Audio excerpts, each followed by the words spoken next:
This is the HOVERFLY UREA 26-inch electric bike. Key features that jump out are the 750-watt peak rear hub motor, a 48-volt 7.8 amp-hours removable battery with a key lock, UL 2849 electrical safety certification, a 7-speed drivetrain, front suspension, mechanical disc brakes, throttle and pedal assist modes, a headlight and bell, bull fenders, and a small frame bag. It's rated for up to 20 miles per hour in pure electric mode and up to 40 miles on pedal assist, depending on terrain, rider weight, and how hard you push it. On paper, it's a simple, value-focused commuter with a bit of trail curiosity. From my experience with similar hub motor e-bikes, and after digging into a lot of hands-on owner feedback, this bike comes across as a throttle-first ride that's built for everyday A to B trips. In my opinion, the motor's character is zippy on flat ground. Owners regularly hit the advertised 20 miles per hour, sometimes a touch over. The throttle response is what you expect from a geared hub setup, smooth enough for rolling starts and easy cruising without pedaling. The pedal assist behavior is where the character shifts. This setup uses a cadence sensor, which is a basic magnet ring that only knows if the cranks are turning, not how hard you're pushing. Because of that, assist kicks in with the full power of whatever PAS level you've selected. It's snappy rather than gradual. That's normal for cadence systems in this price range, but it can feel abrupt at low speeds or when threading through tight spaces. The front fork is lockable and does real work on rough pavement and light gravel. You're not getting plush long travel performance, but it takes the sting out of cracks and potholes. Steering reports are solid and controlled, not twitchy. It's a 26-inch wheel bike, so handling feels familiar if you're coming from older mountain or hybrid bikes. The brakes are mechanical discs. They're easy to service and adequate for daily use, though owners do mention squeaking and a less grabby feel compared with hydraulic systems.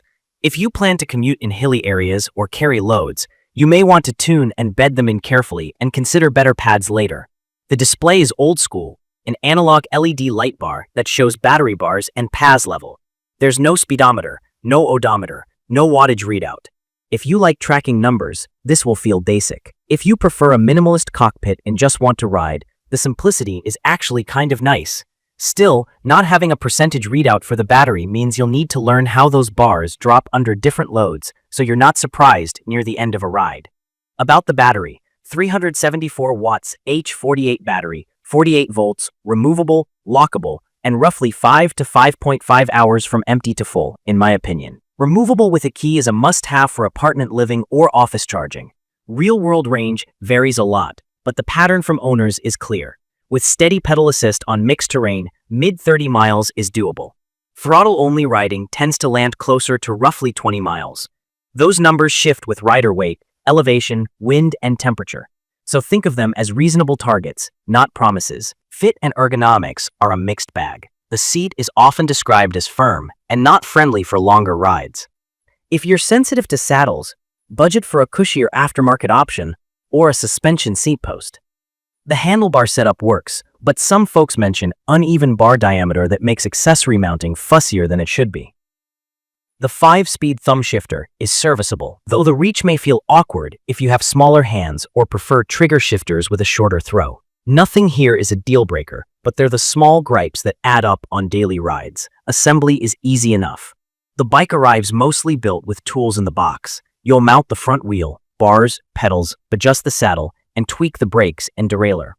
From my experience, new mechanical brakes often squeak until they bed in, and factory cable tension is rarely perfect out of the box. Owners also call out fender screws loosening over time.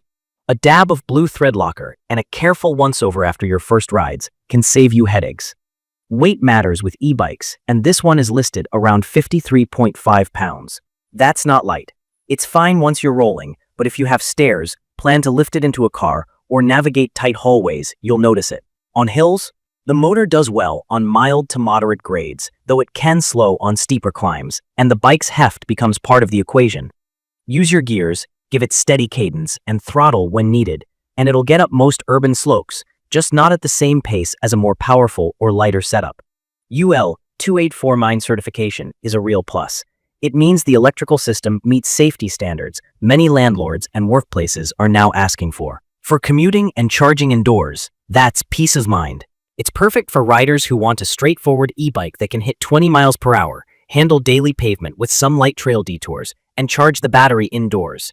If you value the convenience of a throttle, like the idea of a simple control layout, and don't need a data-heavy display, this fits that brief. From my experience with cadence sensor bikes, getting the most out of this style means embracing throttle for stop and go, and using PAS on open paths where the quick kick doesn't feel abrupt. I'd recommend this for budget-minded commuters who want a lockable, removable battery and the comfort boost of a front suspension, and who are okay swapping the saddle and doing a bit of post-assembly tuning. If you're a data tracker who needs speed, distance, and power on screen, or you want a super smooth, torque sensor feel that matches your pedaling force, this isn't it. If you're chasing serious mountain performance or live with long, steep climbs, you'll want more motor and hydraulic brakes. Long-term reliability and support are the big question marks. Owner stories range from rock-solid daily ride to reports of defective parts and slow or confusing customer service. In my opinion, that variability is the biggest risk with value e-bikes. If you buy it, treat the first 30 days like a shakedown.